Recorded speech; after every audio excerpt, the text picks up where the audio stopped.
स्वागत है आप सबका कॉमर्स कंसेप्ट बिल्डिंग हब में। तो चलिए स्टार्ट करते हैं आज का टॉपिक।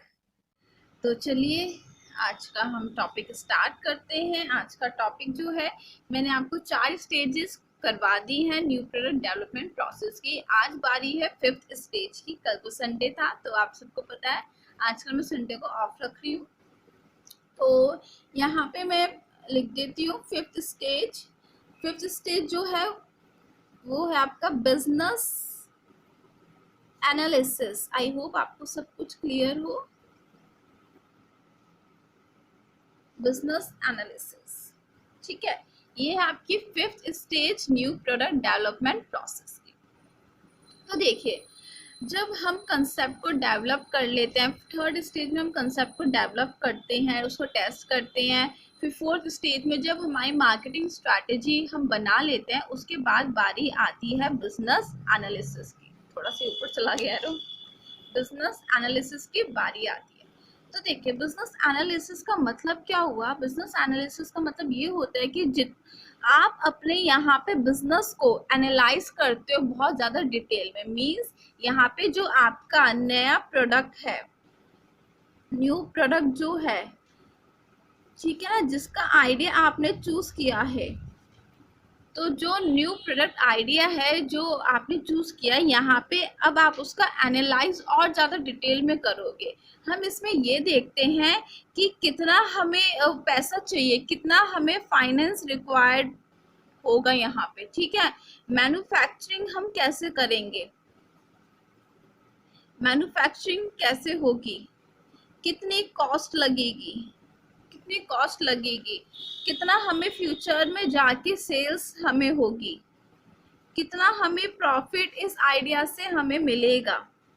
ये सारी चीज़ें हम डिटेल में एनालाइज करते हैं, इवैल्यूएट करते हैं, समझते हैं, जानते हैं। और भी बहुत सारी चीज़ें होती हैं जो इस प्रोडक्ट के आइडिया से रिलेटेड होती हैं।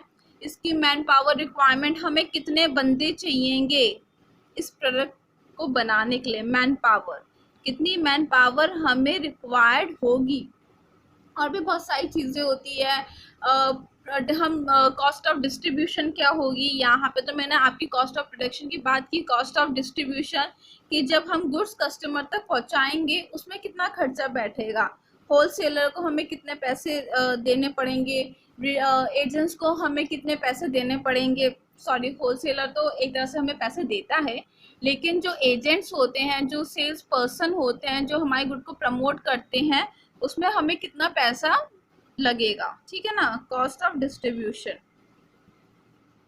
कितना ट्रांसपोर्टेशन में खर्चा आएगा, ठीक है ना। तो कॉस्ट ऑफ डिस्ट्रीब्यूशन, इन सब चीज़ों को हम बहुत अच्छे तरीके से एक तरह इन सब की हम स्टडी करते हैं, ठीक है। और हम ये देखते हैं क्या ये वाला प्रोडक्ट आइडिया, जो हमने नया प्रोडक्ट आइडिया हमने सेलेक्ट किया है, क्या ये मैच खा पाएगा, क्या ये जो हमारी जो एग्जिस्टिंग प्रोडक्ट लाइन है उसके साथ ये वाला प्रोडक्ट चल पाएगा। हम बहुत सारी चीज़ों की यहाँ पे एनालिसिस करते हैं, हर चीज़ को हम यहाँ पे समझते हैं।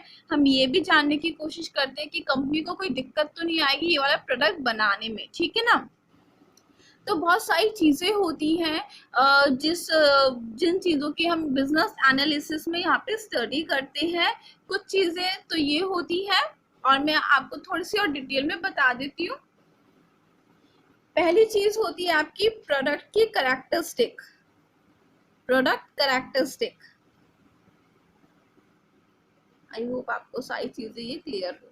प्रोडक्ट कैरेक्टरिस्टिक में हम ये देखते हैं कि यहाँ पे हमें क्या क्या चीज़ें चाहिए होंगी। मीन्स प्रोडक्ट के देखो, जैसे कैरेक्टरिस्टिक होती है कि कोई प्रोडक्ट प्लास्टिक का है या कोई प्रोडक्ट वुडन चीज़ का हम बना रहे हैं, तो यहाँ पे उसका हम एक तरह से कैरेक्टरिस्टिक देखते हैं कि यहाँ पे फिजिकल प्लस केमिकल एट्रीब्यूट्स यहाँ पे हम उस प्रोडक्ट के देखते हैं जो हमें यहाँ पे रिक्वायरमेंट होती है।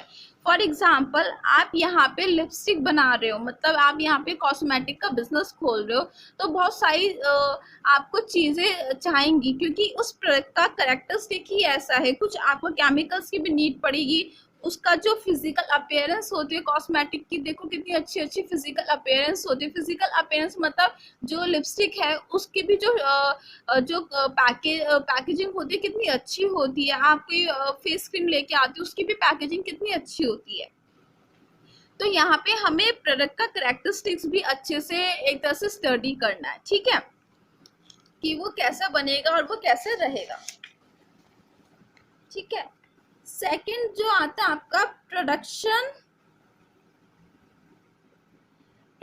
कैपेबिलिटी।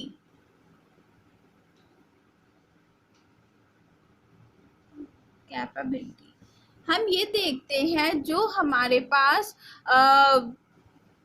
जितना भी हमारे पास अभी प्लांट मशीन है, मतलब जितना भी अभी मेरी फैक्ट्री में प्लांट मशीनरी वाला बड़ा है, तो मैं ये देखती हूँ कि क्या वो मशीन प्लांट इस वाले प्रोडक्ट का जो नया प्रोडक्ट आइडिया है उसको यहाँ पे प्रोड्यूस कर पाएगा या नहीं कर पाएगा। मुझे नई मशीन प्लांट लगानी पड़ेगी, क्या कंपनी कैपेबल होगी नए प्रोडक्ट को बनाने के लिए। प्रोडक्शन कैपेबिलिटी हम यही देखते हैं, क्या कंपनी कैपेबल होगी इस प्रोडक्शन को करने के लिए, क्या उसके पास प्लांट मशीन इतनी हो पाएगी, क्या उसको नई खरीदनी पड़ेगी, या जो पुरानी है उसी से वो काम चला लेंगे, ठीक है ना।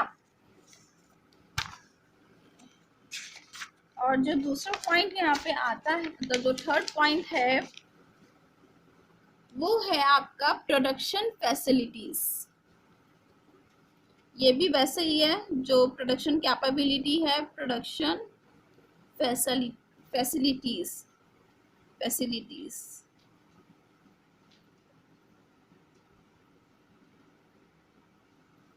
तो हम यहाँ पे ये देखते हैं प्रोडक्शन फैसिलिटीज में, आई होप क्लियर हो, ये शायद क्लियर नहीं आ रहा है।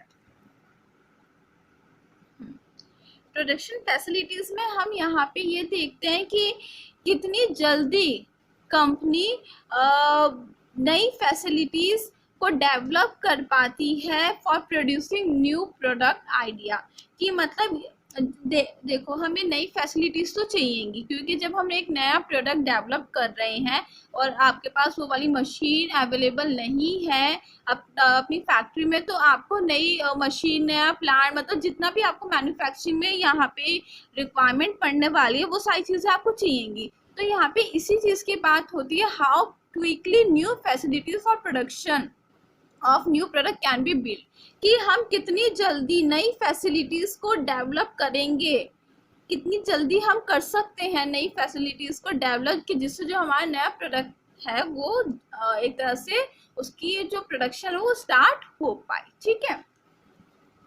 फिर यहाँ पे बात होती है estimation of cost of production. Estimation of cost of production, कि हमें कितना खर्चा आएगा या हमें कितना खर्चा उठाना पड़ेगा उस नए प्रोडक्ट के आइडिया को मैन्युफैक्चर करने के लिए, ठीक है। हम यहाँ पे ये सारी चीज़ें देखते हैं कि कॉस्ट ऑफ प्रोडक्शन कितनी लगेगी, कितना हमें खर्चा उठाना पड़ेगा, कहाँ से हम पैसा अरेंज करेंगे, ठीक है ना। इस चीज़ में हम यही देखते हैं। फिर जो पॉइंट आता है वो आता है एस्टिमेटिंग प्रॉफिट्स एंड सेल।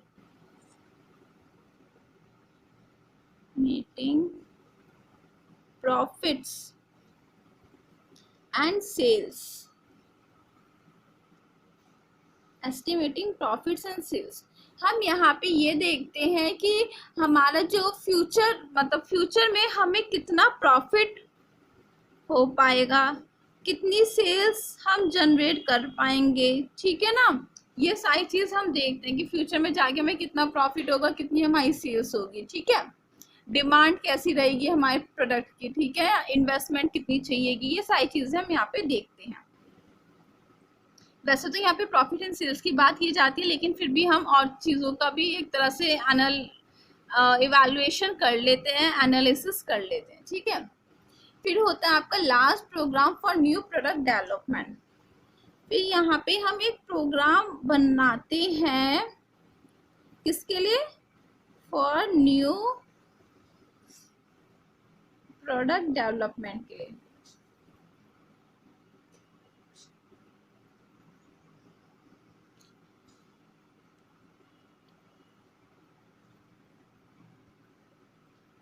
हम यहाँ पे एक प्रोग्राम डेवलप करते हैं, जिस प्रोग्राम में हम ये जो नया प्रोडक्ट आइडिया है उसको और ज़्यादा एनालाइज करते हैं, उसकी और ज़्यादा इंफॉर्मेशन हम गैदर करने की कोशिश करते हैं।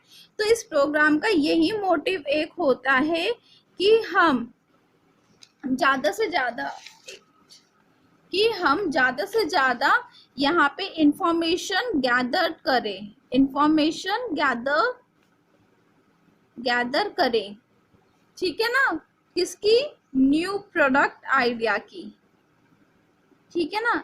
जितना हमें इसके बारे में पता चलेगा उतना ही हमें ज़्यादा और ज़्यादा क्लैरिटी आ पाएगी कि हमें कैसे करना है, कैसे नहीं करना है, क्या हमारे बिजनेस के लिए ये प्रोडक्ट आइडिया ठीक रहेगा या नहीं रहेगा, ठीक है। अब देखो, कुछ बच्चों के दिमाग में ये बात भी आती है कि ये वाला जो हम एनालाइज कर रहे हैं ये तो हम स्क्रीनिंग ऑफ आइडियाज में भी करते हैं। सही बात है, स्क्रीनिंग ऑफ आइडियाज में हम फॉर एग्जाम्पल 50 आइडियाज हैं तो हमें 1 या 2 सिलेक्ट करने होते हैं, एक ही करते हैं, 2 पे कौन काम करेगी कंपनी। तो हम एक आइडिया को सिलेक्ट करते हैं और बहुत जांच पड़ताल के बाद हम सिलेक्ट करते हैं, लेकिन आने वाली स्टेजेस में एक एनालिसिस, एक इवैल्यूएशन होता है जिसको हम बोलते हैं बिजनेस एनालिसिस। यहाँ पे हम और डिटेल में उसी आइडिया को और डिटेल में एक तरह से परखते हैं। देखो 50 आइडिया थे, 50 में से हमने एक आइडिया चूज किया, ठीक है। तो 50 आइडिया जो एक तरह से 49 आइडियाज थे वो तो बिल्कुल ही बेकार थे, और जो ये एक निकल के आया ये कुछ ढंग का है इन आइडियाज में से, लेकिन फिर भी हम इस आइडिया की जांच पड़ताल करेंगे। देखो क्यों करते हैं हम इतना इवैल्यूएशन, क्योंकि यार सबसे बड़ी बात होती है बिजनेस खोलने के लिए बहुत पैसा लगता है। अगर हमने पैसा लगाने से पहले, बिजनेस खोलने से पहले अच्छे से इवैल्यूएशन नहीं की, अच्छे से एनालिसिस नहीं की, तो ये ना हो कि आपका जो बिजनेस है उसमें इतना पैसा लग भी जाए और वो चले भी ना। तो यहाँ पे इसलिए यहाँ पे एनालिसिस की जाती है, ठोक ठोक के हम एक चीज को देखते हैं, ठीक है। तो ये था बिजनेस एनालिसिस। ये जो आपका 5th स्टेज होती है ये मैंने आपको करवाई है आज, बिजनेस एनालिसिस की। ये देखिए, तो इसकी भी मैं बुक की पिक आप लोगों के साथ शेयर कर दूंगी। तो अब से मैं क्लासेस थोड़ी छोटी बनाऊंगी, क्योंकि फिर कमेंट्स में ज़्यादातर बच्चे यही बोलते हैं कि मैम थोड़ी छोटी बनाया कीजिए क्लासेस। तो मैं वैसे कोशिश करती हूँ कि मैं अपनी क्लास छोटी रखूँ, लेकिन फिर भी मैं सोच रही हूँ अब से मैं आपको एक एक टॉपिक ही कराऊंगी। कोई फ़ायदा नहीं है, आप लोग टाइमिंग को देख के घबरा जाओगे कि इतनी बड़ी क्लास है हम कैसे देखें।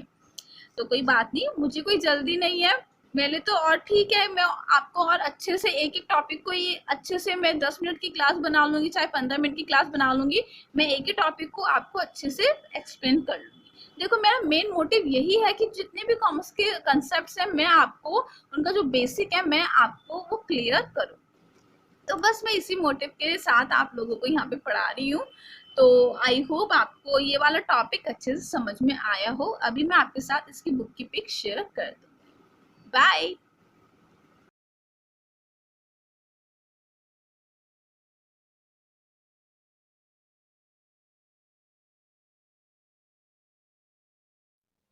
आई होप आपको आज का टॉपिक काफी अच्छा लगा हो। अगर आपको कोई भी डाउट या कंफ्यूजन होता है तो आप आराम से कमेंट सेक्शन में पूछ सकते हैं। तो अब हम मिलेंगे एक और नए टॉपिक के साथ, तब तक के लिए बाय।